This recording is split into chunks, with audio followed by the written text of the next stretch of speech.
네,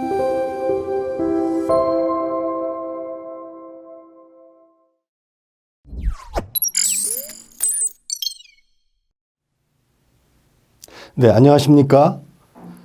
네, 신한대학교 행정학과 김남년 교수입니다. 의정부에는 여러 가지 여러분들의 위인들이 계신데 오늘은 그 중에서 정문부 장군에 대해서 알아보는 시간을 갖도록 하겠습니다. 자, 오늘 제가 강의해 드릴 내용은 정문부 장군에 대해서 한번 쭉 알아보고요. 그 다음에 정문부 장군이 임진왜란 때 세운 북한 대첩에 대해서 알아보고, 그리고 북한 대첩을 기록한 북한 대첩비가 있습니다. 그 북한 대첩비가 어떻게 일본에 갔다가 다시 원래 위치인 북한으로 넘어갔는지 그 이동 경로에 대해서 한번 흥미진진하게 알아보고요. 그리고 정문부 장군이 억울한 죽음을 당하셨는데 그 억울한 죽음을 당하게 된 그 계기, 원인, 그리고 현재 정문부 장군의 묘소가 의정부의 용현동에 있습니다. 그래서 정문부 장군의 묘소에 대해서 알아보고, 또 정문부 장군의 흔적이 진주에 있습니다. 진주에 가호서원이라는 이 정문부 장군을 모시는 그런 서원이 있는데 그 진주에 있는 가호서원에 대해서 알아보고요. 마지막으로 정문부 장군이 갖고 있는 컨텐츠, 컨텐츠의 활용 방안에 대해서 알아보는 시간을 갖도록 하겠습니다. 자, 이게 의정부시 지도인데요. 여기 이제 신한대학교가 있고요. 그리고 저 위에 정문부 장군의 묘소가 있습니다. 의정부 시민분들이 이 정문부 장군의 묘소에 대해서 물론 많은 분들도 아시겠지만 또 모르시는 분도 있을 것 같습니다. 자, 정문부 장군의 묘소가 어디에 있는지 한번 알아볼까요? 자, 좀 더 가까이 클로즈업을 해봤는데 중랑천을 중심으로 해서 동쪽 지역과 서쪽 지역으로 나눈다 그러면 정문부 장군의 묘소는 중랑천을 중심으로 해서 동쪽 지역, 그리고 특히 용현동 지역에 정문부 장군의 묘소가 자리 잡고 있습니다. 그 경전철이 있죠. 경전철을 중심으로 제가 설명드리면 조금 쉬울 것 같습니다. 경전철역 중에서 어령역이 있습니다. 이 정문부 장군의 묘소는 어령역 바로 근처에 있습니다. 또 용현동 산업단지 그 안쪽에 거의 중심부에 자리 잡고 있습니다. 다시 좀 더 한번 확대를 해볼까요? 경전철 어령역에서 굉장히 가까운 거리에 있고요. 그리고 용현동 산업단지, 여기 지금 보시면 파란 지붕들이 전부 다 용현동 산업단지에 있는 공장들입니다. 공장들이 쭉 있는데 이 정문부 장군의 묘소를 중심으로 해서 용현동 산업단지의 공장들이 쭉 둘러싸고 있는 그런 형태가 되겠습니다. 자, 조금 더 확대를 해보면은 정문부 장군의 묘소가 있는 그 중심 지역으로 한번 확대를 한 그림이 되겠습니다. 그 노란선 부분이 이쪽에 노란선 부분은 묘소가 3개 보이고요. 그 다음에 아래쪽에 사당, 정문부 장군의 영정을 모시고 있는 사당이 보입니다. 네, 한번 요건 나중에 다시 한번 설명을 자세하게 해드리도록 하겠습니다. 자, 지도를 조금 살펴보면은요, 정문부 장군의 묘소를 중심으로 해서 지도를 한번 살펴보도록 하겠습니다. 경기 북부 청사가 있고요. 그 위쪽에 효자 고등학교, 효자 중학교, 효자 초등학교가 있습니다. 그리고 그 밑쪽에 의정부 문화원이 자리 잡고 있고요. 그리고 아까 말씀드린 것처럼 의정부 용현 산업단지가 그 정문부 장군의 묘소를 둘러싸고 있습니다. 그리고 바로 옆에 경전철 어령역이 있고요. 그리고 경전철 어령역 동쪽에 충이 중학교가 있습니다. 여기 제가 빨간 표시로 해놨는데요. 학교 이름을 효자, 고등학교, 중학교, 초등학교, 또 충이 중학교. 이 빨간 표시로 해놓은 이 학교 이름이 지금 제가 강의해드리고 있는 정문부 장군과 상당히 연관이 있는 그런 학교 이름이 되겠습니다. 그리고 경전철 어령역을 지나고 있는 그 도로, 그 도로명 주소가 혹시 무엇인지 한번 맞춰보시기 바랍니다. 경전철 어령역을 지나가고 있는 이 도로도 바로 정문문 장군과 굉장히 연관이 있는 그런 도로명 주소가 되겠습니다. 자, 한번 도로명 주소 한번 맞춰보시기 바랍니다. 제가 나중에 한번 정답을 알려드리도록 하겠습니다. 자, 그러면 우리가 대충 지금 정무부 장군의 묘소에 대해서, 위치에 대해서 대충 알아봤고요. 정무부 장군이 어떤 분이신지에 대해서 조금 깊이 한번 살펴보도록 하겠습니다. 자, 정문부 장군은 본관은 해주고요. 자는 자허, 호는 농포, 시호는 충입니다. 시호는 어떤 분이 돌아가신 다음에 그 국가에서, 왕이 또는 국가에서 그 공덕을 찬양해서 부여해주는 호가 되겠습니다. 그 시호가 충입니다. 그리고 정문부 장군은 1565년부터 1624년, 우리가 왜 조선시대의 그 왕들의 그 순서로 얘기할 때 왜 태종, 태세, 문단세 뭐 이렇게 얘기를 하고 있는데요. 그 명정부터 인조 사이에 계셨던 분이고요. 조선 중기의 문신, 이면선, 임진왜란 때 한경도 지역에서 활약한 의병장, 이게 상당히 서로 대립되는 단어가 되겠습니다. 즉 문신이면선 의병장이었다. 네, 이렇게 서로 그 문과 무를 겸비한 그런 분이 되겠습니다. 자, 그러면 정문부 장군이 살았던 시대를 조금 깊이 들어가 보면은요, 아까 말씀드린 것처럼 1565년 명종 20년부터 1624년 인조 2년까지 계셨고요. 우리가 태정, 태세, 문단세, 예성연중, 임명선 이렇게 하는데 명종, 즉 조선시대 13대 명종부터 14대 조선, 선조, 15대 광해군, 16대 인조까지, 즉 4대에 걸쳐가지고 살으셨고요. 그 다음에 여기 숙정은 왜 표시를 해놨냐면 이따 설명해 드릴 북한 대첩비가 숙종 때 건립이 되겠습니다. 자, 이때 명정부터 인조 사이에 이 정무 장군이 살아계실 때 일어난 가장 큰 사건 중에 하나가 바로 임진왜란이 되겠습니다. 그 임진왜란은 14대 선조 1592년부터 1598년간 7년간 벌어졌던 전쟁이 되겠습니다. 정무 장군도 바로 임진왜란과 같이 연관되는 그런 인물이 되겠습니다. 자, 정무 장군의 어떤 일대기를 한번 살펴보도록 하겠습니다. 아버지는 정신, 어머니는 김응래의 딸, 이렇게 되어 있고요. 그 다음에 1565년 명종 20년에 서울에서 출생하셔가지고 1588년 선조 21년에 문과에 급제하셨습니다. 예. 지금 제가 정문부 장군 이러니까 무과에 급제하신 걸로 혹시 오해할 수가 있는데 정무부 장군은 문과에 급제하신 분입니다. 그래서 여러 가지 벼슬을 하시다가 1591년 한경북도 병마평사로 부임을 하게 됩니다. 자, 이 한경북도 병마평사, 이 병마평사라는 요 직책에 대해서는 이따 다시 한번 제가 설명해 드리고요. 병마평사로 발령이 나고 그 다음 해에 1592년에 임진왜란이 발생했고요. 그 다음에 1593년에 영흥부사, 1597년에 길주목사, 그리고 1598년에 임진왜란이 끝나게 되겠습니다.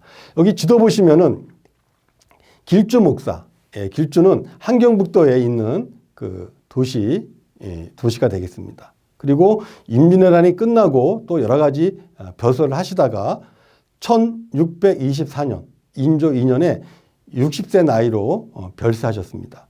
그리고 별세하신 이후에 1713년 숙종 때 시호를 충의공으로 시호를 부여받습니다.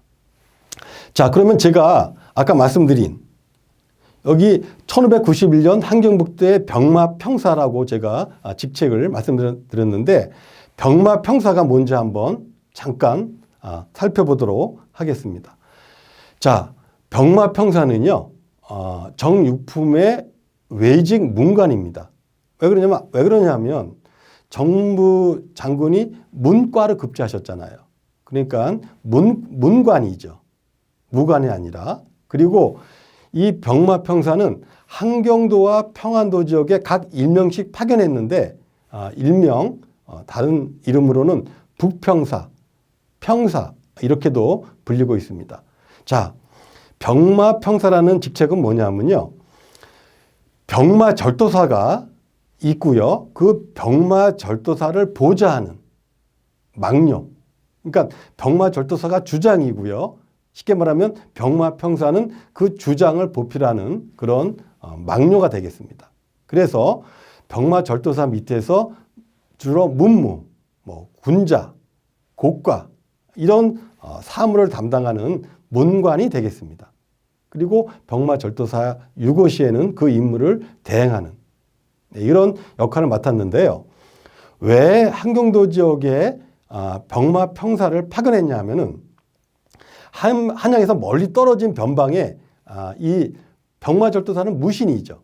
무신들이 임명됐는데 이 병마절도사가 권한이 막중하고 임무가 많다 보니까 이 병마절도사를 즉 무신을 보좌할 그런 문신을 정부에서 파견했던 것입니다. 자, 정문부 장군은 조선 중기의 문신이고요. 또 임진왜란 당시의 의병장이 되겠습니다. 그래서 문신보다 오히려 그 의병장이 굉장히 두드러졌기 때문에 우리가 정문부 장군이라고 칭하고 있습니다. 아까 말씀드린 것처럼 자는 자호, 호는 농포, 본관은 해주고요.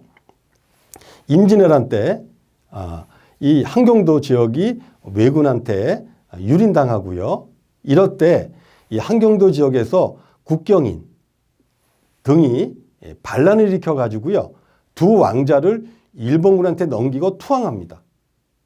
이때 정문부 장군이 관과 민의 합작에 의병장이 돼가지고 이 경성을 수복하고 이어서 길주, 장평 등에서 일본군을 크게 격파해가지고 격파했고요. 그 다음에 그때 반란을 일으켰던 국경인의 숙부, 국세피를 죽이고 반란을 평정했습니다. 이 이후에 정문분의 그 장군의 관민 합작의 의병부대가 5,000명 정도로 커지고요. 이 관민 합작의 의병부대가 가토 기요마사의 왜군 부대를 한경도에서 몰아내는데 커다란 공을 세웁니다. 임진왜란이 끝난 다음에 1624년에 이괄이 난이 일어납니다. 이괄의 난이 일어났을 때 이 정문부 장군이 지은 시 때문에 억울하게 체포, 투옥돼서 고문으로 옥살을 하시게 됩니다. 그 후에 누명이 벗겨져 가지고 자찬성으로 추증되었고 시호를 충의공으로 부여받고요. 저서로는 농포집이 전하고 있습니다. 자, 그러면 북한 대첩에 대해서 같이 알아보도록 하겠습니다. 자, 먼저 북한 대첩 그러니까 북관이라는 용어가 굉장히 생소하죠. 자, 북관. 자, 고려 성종 때 전국을 10도로 편성하는 과정에서 서울하고 경기지역, 경기 지역을 관내, 관내도라 그랬습니다. 그리고 관북이라는 명칭은 관내도의 북쪽에 있다. 그래서 관북. 우리도 지금 우리가 지역명을 쓸 때 뭐 관동지역이란 말을 쓰는데요. 바로 그게 관내도를 중심으로 해서 동쪽에 있다 그래서 관동이라는 얘기를 쓰고 있고 지금도 우리가 관동지방이란 말을 쓰고 있습니다. 그 다음에 서쪽에 있으면 관서. 그래서 관북이라는 명칭은 서울 경기 지역 관내도의 북쪽에 있다. 이런 명칭이 되겠고요. 그 중에서 관북 중에서 남관, 북관 또 이렇게 나눌 수가 있는데요. 이 한경도 지역을 나눌 때 이 마철형 산맥을 중심으로 해가지고 마철형 산맥의 북쪽을 북관 그리고 마철형 산맥의 남쪽을 남관 이렇게 부르고 있습니다. 만약에 오늘날의 북한을 보면은요, 이 지역이 한경도 지역인데 저쪽에 위에 청진, 그리고 밑으로 내려오면서 김책, 그다음에 함흥, 원산. 네, 이런 지역이 바로 지금의 정무무 장군이 활약했던 그 한경도 지역의 북한 현재의 도시 이름이 되겠습니다. 우리가 이 한경도 지역을 보다 보니까 사군 육진이라는 말이 얼핏 생각나죠? 예, 그래서 사군 그리고 육진, 네, 이 사군 육진을 그 당시에 세웠던 이유는 그 두만강 지역 위쪽에 있는 여진족을 경계하고 여진족을 토벌해서 그 지역을 방어하기 위해서 사군 육진을 세웠습니다. 이 육진 지역이 바로 상당히 이 중앙정부를 보기에는 상당히 먼 지역이고요.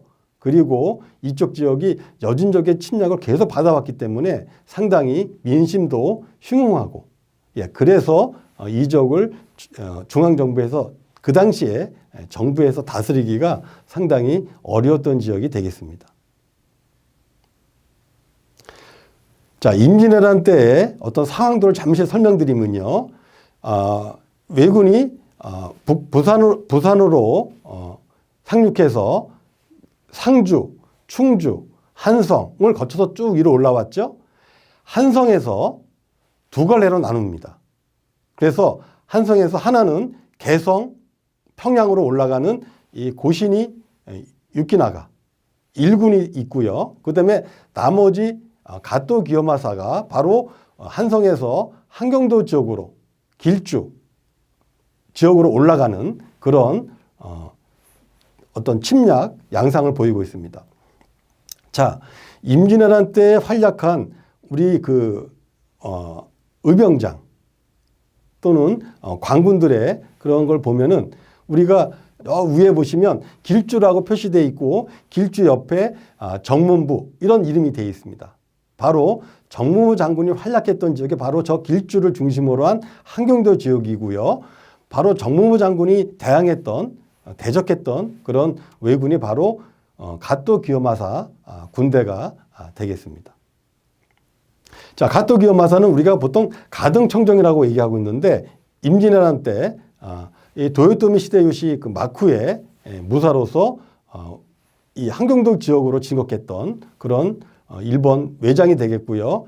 아까 말씀드린 것처럼 선조의 두 왕자 이매군하고 순하군을 사로잡은 그런 장군이 되겠습니다. 자, 아까 말씀드린 것처럼 가토 기요마사의 주력 군대가 한양에서 한경도 지역으로 진출했는데 이 안변 지역에 가토 기요마사의 주력 본진이 주둔하고 있었고요. 다시 그 위를 함흥, 북청, 이원, 성진, 경성 이 라인을 따라 가지고 왜군 부대가 쭉 주둔했었습니다. 약 22,000명 정도의 왜군들이 요 한경도 지역을 따라서 주둔을 했었고요. 그리고 한경도 지역에서 반란군이 나가지고 국경인, 국세필 뭐 이런 반란군들이 반란을 일으켰던 그런 지역이 되겠습니다. 자, 아까 말씀드린 것처럼 이 반란군이 이매군하고 순하군 두 왕자를 잡아서 왜군한테 넘겼고요. 이쪽에 있던 관군이 1592년 7월 중순에 성진에서 이 북병사 한극성이 바로 조선군이죠. 즉 관군이 되겠습니다. 이 북병사 한극성이 이끌던 조선군 즉 관군이 성진에서 왜군과 싸워가지고 대패를 했습니다. 그래서 왜군들이 이 지역을 결국 점령하게 되겠습니다.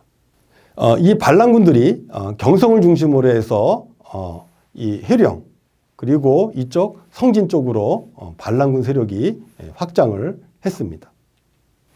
정무무 장군이 북한 대첩에 활약을 하게 되는데 북한 대첩 그러면은 전쟁 대첩이 전투가 한 번 벌어진 게 아니라 지금 보신 것처럼 약 5번의 전투에 전투가 벌어지는데 그 5번의 전투를 한데 묶어서 우리가 북한 대첩이라고 얘기하고 있습니다. 맨 먼저 경성 전투가 벌어졌고요. 그래서 경성 전투를 벌여서 그 당시에 반란군이었던 국세필을 처단해서 반란군을 진압하고요. 그 다음에 뒤를 이어서 길주 장평 전투가 벌어집니다. 이때 왜군을 한 825여 명 정도를 처단하고요. 그 다음에 쌍포 전투, 왜군 한 100여 명. 그 다음에 단천 전투, 또한 왜군 100여 명. 그리고 마지막으로 백탑 전투를 거쳐가지고 왜군을 패주시킵니다. 네. 아까 말씀드린 것처럼 이 5번의 전투를 한데 묶어서 우리가 북관 대첩이라고 얘기하고 있습니다. 자, 이거는 북한 대첩을 그린 그림인데요. 우리가 창의토회라고 이름 지고 있는 그런 그림이 되겠습니다. 그러니까 의병을 일으켜서 왜구를 토벌하는 그런 그림인데, 여기 보시면 좌측 상단에 보시면 깃발을 든 그 의병들이 이 경성으로 들어오고요. 그 다음에 이 경성 안에서 왜군 반역자하고 왜군을 참수하는 목이 지금 달아나고 있는데, 반란군하고 왜군을 참수하는 그런 그림이 있고, 그리고 성문을 열고 의병들이 말을 타고 왜군을 물리치는 그런 밑에 그림이 있고요. 그 성 위에 보시면 그 누각이 있고 거기에 깃발에 깃대에 장군기가 있고 그 누각 안에 한 분이 앉아 계신데, 그리고 전투를 지휘하고 있는 그림이 있는데, 바로 그 누각 안에서 있는 분이 바로 정문부 장군이 되겠습니다. 우리가 임진왜란 때 보면은 말을 타고 싸맸다, 이런 전투했다, 이런 기록은 별로 없는데, 유독 이쪽 한경도 지역에서는 특히 정문부 장군은 말을 탄 의병들이 나타나고 있죠. 예, 그건 뭐냐 하면, 아까 제가 사군 육진 말씀드릴 때 두만강 지역 너머에 있던 여진족하고 많은 전투를 벌였는데, 바로 여진족이 말을 타는 기마 전투를 했기 때문에 이쪽 이 정무장군을 위시한 한경도 지역의 관군들도 말을 타고 전투를 했던 겁니다. 그래서 다른 지역과는 달리 이쪽 지역의 한경도 지역의 그 의병들은 바로 말을 타고 전투했던 이런 장면을 그림으로 그려 묘사하고 있습니다. 자, 북한 대첩을 한번 요약해 본다면, 이 정무부 장군의 북한 대첩은 그 당시에 반란을 일으켰던 국경인, 국세필 이런 반란자를 제거하고 주민을 수습했고요. 그래서 일본군과 맞서 싸울 수 있는 기틀을 마련했습니다. 그리고 아울러 아까 말씀드린 5번의 전투를 거쳐서 묶어서 북한 대첩이라고 하는데, 이 북한 대첩을 통해서 한경도에 주둔했던 이 가토 기요마사의 일본군들을 물리쳐서 이 조명연합군들이 평양선 전투와 아울러서 임진왜란의 국면을 조선에게 유리하게 이끌었던 굉장히 중요한 대첩이 되겠습니다. 자, 우리가 임진왜란 3대 대첩 그러면은 혹시 여러분, 네, 그 이순신 장군의 한산대첩, 김시민 진주대첩, 권율 장군의 행주대첩, 우리가 그래서 한산대첩, 진주대첩, 행주대첩, 이게 보통 우리가 알고 있는 임진왜란의 3대 대첩이 되겠습니다. 자, 이 정무부 장군의 이 북한 대첩도 왜 지금 말씀드린 3대 대첩에 못지않는 굉장히 중요한 대첩이 되는데, 제 개인적인 생각은 임진왜란의 4대 대첩 하면은 정무부 장군의 북한 대첩을 들어가야 되지 않을까, 이렇게 개인적으로 생각하고 있습니다. 자, 그러면 북한 대첩비에 대해서 한번 알아보도록 하겠습니다. 이 북한 대첩비는 지금 말씀드린 북한 대첩을 기록한 비석이 되겠죠. 근데 이 북한 대첩비가 상당히 기구한 운명을 거쳐가지고 원래 있던 위치로 돌아가게 되는데, 그거 한번 스토리를 지금부터 말씀드리도록 하겠습니다. 북한 대첩비는 사실은 그 생략한 약어고요. 원래 명칭은 조선국 항경도 임진 의병 대첩비가 되겠습니다. 굉장히 길죠. 예, 기니까 이거를 우리가 총칭 북한 대첩비라고 칭하고 있습니다. 자, 북한 대첩비는요, 그 정무부 장군이 임진왜란 당시에 의병을 모아서 가토 기요마사 왜군을 물리친 그런 기록을 기록한 그런 전승 비석이 되겠습니다. 높이 187cm, 너비 66cm, 두께 13cm. 그래서 한 1,500자가 새겨져 있는데요. 이 정무훈 장군이 돌아가신 다음에 이 그 숙종 때 북평사 최창대가 함경북도 길주군의 현재 김책시가 되겠습니다. 거기에 세운 비석이 되겠습니다. 그런데 이 비석이 1905년 러일전쟁 당시에 일본군의 이사단 17여단장 이케다 마시스케 발음이 좀 이상하네요. 네, 이케다 마시스케가 소장이 그 옆을 지나가다가 이 북한 대첩비를 보니까 자기네 왜군 조상이 진 기록이 나와 있잖아요. 그러니까 이 이케타 마시스케가 그 비석을 뽑아다가 일본으로 가져가 버린 거죠. 그리고 그 비석이 일본으로 간 다음에 그 비석이 반환될 때까지 어디에 있었냐면 야스쿠니 신사 저 귀퉁이에 있었던 겁니다.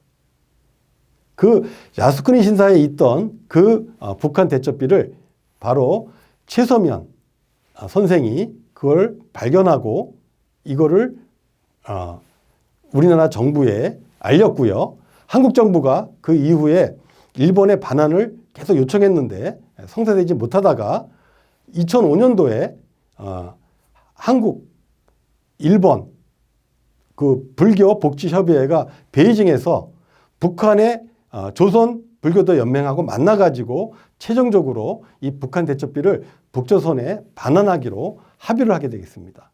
그 합의에 의해서 2005년 10월 20일 한국으로 반환됐고요. 28일 날 국립중앙박물관을 개관할 때 그때 일반인들한테 공개가 되었습니다.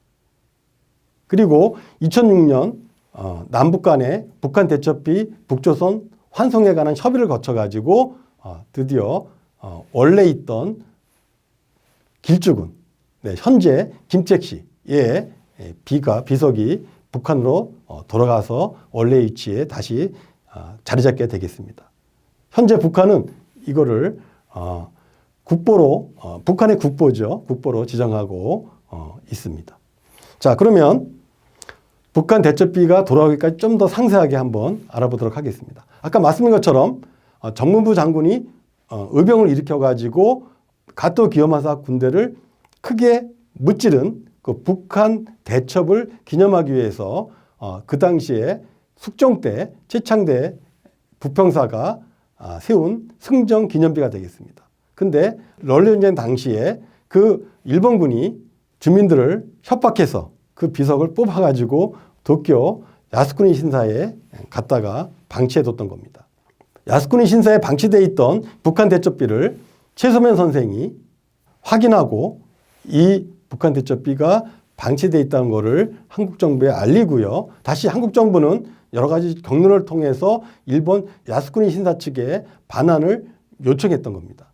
근데 이 야스쿠니 신사가 이 원 소재지인 북측과 합의하고 그리고 외고 경로를 통해서 일본 정부에 정식으로 의뢰하면은 반환하겠다는 입장을 고수해 가지고요. 그래서 이 북한 대첩비를 일본 정부에 북한 대첩비 반환 요청서를 제출했고요. 요 그림은 그 당시 야스쿠니 신사의 한 구덩이에 방치되어 있던 북한 대첩비 사진이 되겠습니다.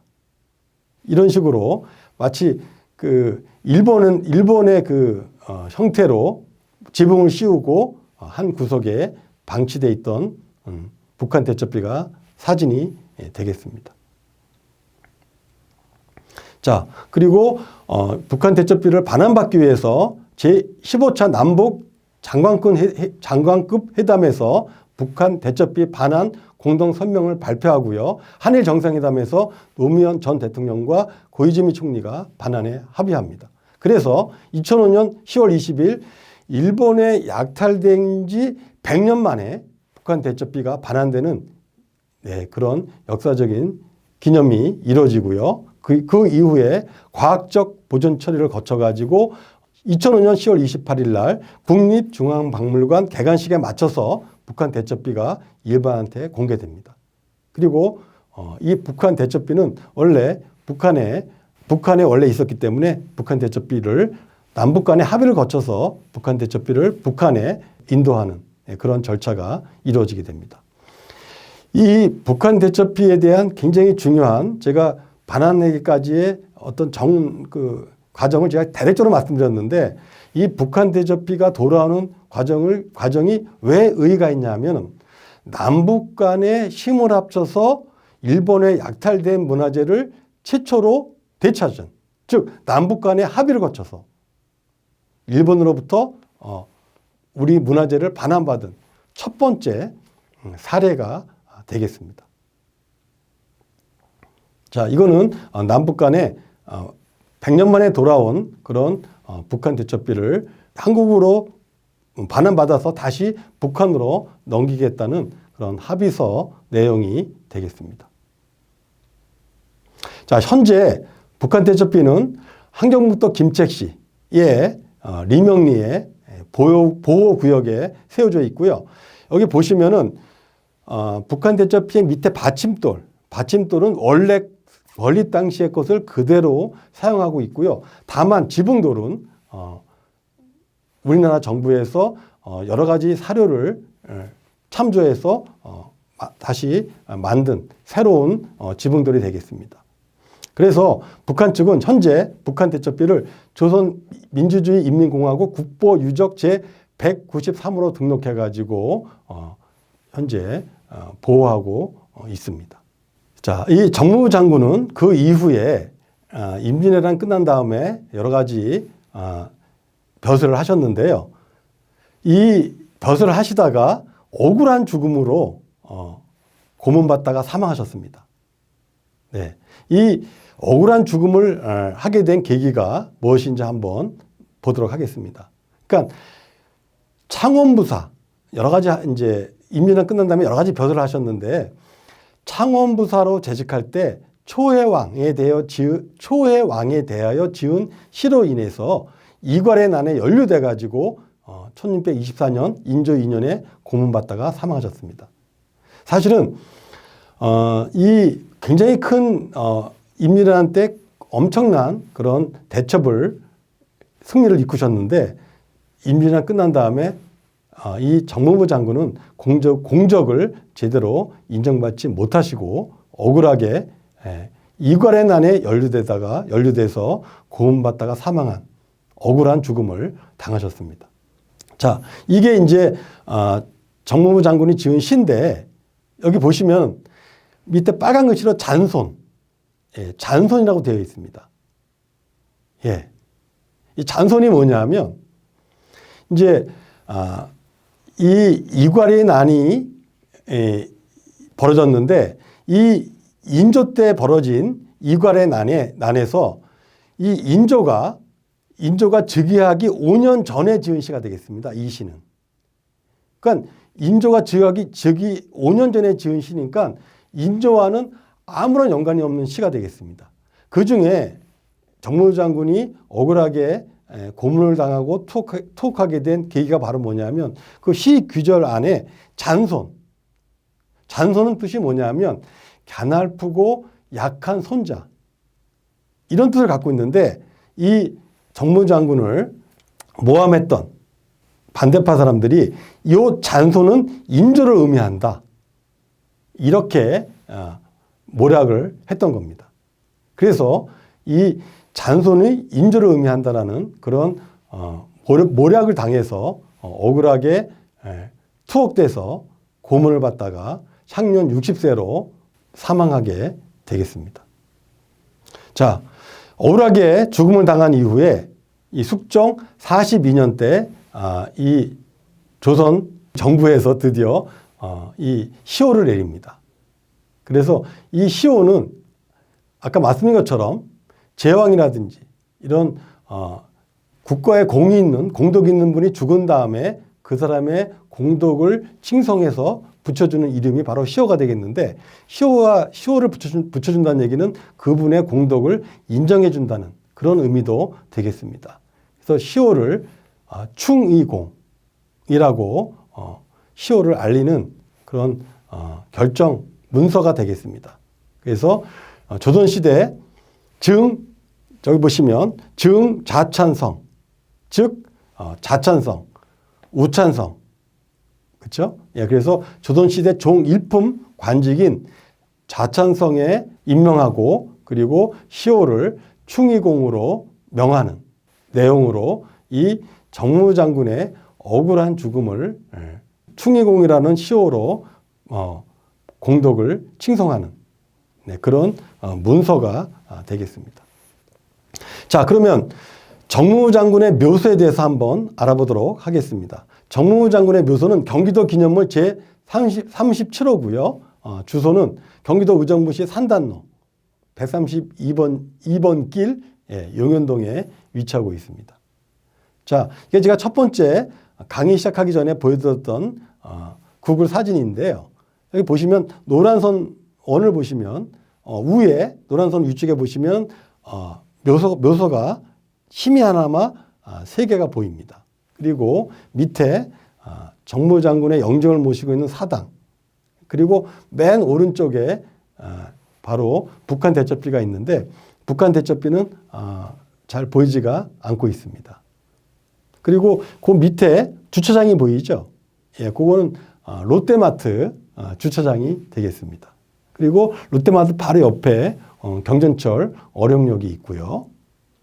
조금 더 이제 살펴보면은 요 왼쪽에 가장 왼쪽에 정무장군의 그 5대손, 5대조의 정침, 그리고 그 숙부인 화순 최씨 부부의 합장묘가 있습니다. 그리고 바로 그 오른쪽에 정무장군의 부친 정신, 그리고 그 정부인 강릉김 씨 부부의 합장묘, 그리고 바로 그 옆 오른쪽에 정무장군의 정경부인 고령 신씨와 부부의 합장묘, 그리고 밑에 충덕사라는 사당이 있고요. 맨 오른쪽에 북한 대첩비 복제비가 있는데 잘 위에서 보니까 잘 보이지 않고 있습니다. 자, 북한 대첩비가 현재 정무장군의 묘소에 있는데 바로 요 복제비가 되겠습니다. 북한 대첩비를 반환받아서 북한으로 개성을 통해서 북한으로 가기 전에 복제비를 만들어 가지고 독립기념관, 경복궁 고궁박물관, 그리고 의정부 정무장군의 묘소, 그리고 진주의 가호서원, 이렇게 복제비를 만들어서 여러 군데에 세워놨습니다. 정무장군과 그 정경부인 고령 신씨 부부의 합장묘가 있고요. 그 묘 비석에 써져 있는 글씨를 볼까요? 행하경 이상시 충의공 정문부 지명, 정경부인 고령 신씨 부부. 그래서 행악영, 그러니까 정경인 판서에 버금가는 벼슬이다. 그게 악영이고요. 이상, 이 둘이니까 자찬성, 우찬성, 그리고 충의공, 정문부의 묘, 정경부인 고령 신씨와의 부우, 그리고 부부를 합장할 때 아내를 남편의 오른쪽에 묻기 때문에 부우라는 표를 썼습니다. 부인과 같이 합장묘다, 이렇게 의미를 부여할 수 있겠습니다. 자, 그러면 정무장군이 문과에 급제해서 의병장으로 우리가 정무부 장군이라고 보통 이름을 부여하고 있는데 그 정무장군의 묘 앞에는 문인석이 있을까요?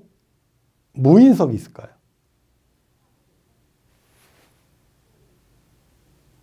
네, 한번 알아맞혀 보시기 바랍니다. 네, 정무 장군이 문과로 과거에 급제했기 때문에 정무 장군의 묘소 앞에는 문인석이 있습니다. 여기 보시면 칼을 차고 있는 게 아니라, 그렇죠? 예, 문인의 모습을 한 문인석이 정무 장군 묘소 앞에 위치하고 있습니다. 자, 그리고 정무 장군의 묘소를 지나서 위에 묘소가 두 개가 더 있는데, 보신 것처럼 바로 앞에 있는 묘소가 아까 말씀드린 것처럼 정무 장군의 부친인 정신, 그리고 정부인 강릉김 씨 부부의 합장묘가 되겠고요. 자, 그 앞에 보시면 정침, 정신 이렇게 돼 있죠. 예, 그리고 부인 강릉김 씨 이렇게 비석의 묘비명이 돼 있고요. 그다음에 그 뒤쪽 묘에는 정무 장군의 선대 5대조인 정침, 그리고 숙부인 화순 최씨 부부의 합장묘가 되겠습니다. 보시면 정침이라는 글씨가 보이고요. 화순 최씨, 이런 숙부인 화순 최씨 이렇게 묘비명이 보이고 있습니다. 자, 그 묘비 그 밑에는 정무부 장군의 신도비가 있습니다. 그래서 정무부 장군의 구대손 정인원이 세운 그 신도비가 있고요. 이 신도비에는 이 임진왜란 당시에 반역자인 국세필과 국경인을 처단하고 진압하고 군사를 이끌고 왜군을 무찌른 이야기가 요 신도비에 자세하게 기록이 되어 있습니다. 정무장군의 묘소에서 밑을 보면은 바로 이 사당이 보이는데 바로 이게 충덕사가 되겠습니다. 이 충덕사 입구에 있는 홍살문인데요. 홍살문을 지나면은 복지문이라고 하는 사당을 들어가는 입구의 문이 되겠습니다. 복지문, 땅을 회복한다는 그런 의미를 지닌 복지문을 지나서 바로 충덕사가 있고요. 바로 충덕사에 정무부 장군의 영정과 위패를 모시고 제사를 지내는 사당이 충덕사가 있습니다. 충덕사 내부에 정무부 장군의 표준 영정이 모셔져 있습니다. 자, 제가 아까 말씀드릴 때 진주의 가오서원하고 정무부 장군하고 연관이 있다 말씀드렸는데, 진주의 가오서원이 정무부 장군하고 어떤 연관이 있느냐? 네, 정무부 장군이 억울하게 옥살이로 고문받다 돌아가셨는데, 그때 유언으로 다시는 벼슬하지 말고 진주의 터전을 잡고 살라, 이렇게 유언을 하셨습니다. 그래서 이 정무부 장군의 아우 정문익과 두 아들 정대영, 정대룡이 이 정무부 장군의 유언, 즉 벼슬을 하지 말고 진주에 내려가 살아라 라는 지침에 따라서 상복을 입은 채로 처자를 데리고 한 달 넘게 걸어서 진주에 내려가서 자리를 잡게 됩니다. 진주에 이 정무부 장군을 모시는 가호서원이 세워지게 됩니다. 가호서원은 보신 것처럼 굉장히 큰 서원이고요. 여러 가지 건물로 이루어져 있고, 장판각, 그쵸? 예, 목판, 장판각이라든지 유물 전시관이라든지 이런 여러 가지 건물들이 있고, 아까 말씀드린 것처럼 북한 대첩비가 이 가호서원에 하나가 복제비가 자리 잡고 있습니다. 제가 정무부 장군에 대해서 여러 가지를 말씀드렸는데, 정무부 장군이 갖고 있는 여러 가지 컨텐츠가 굉장히 풍부하다는 것을 알 수 있습니다.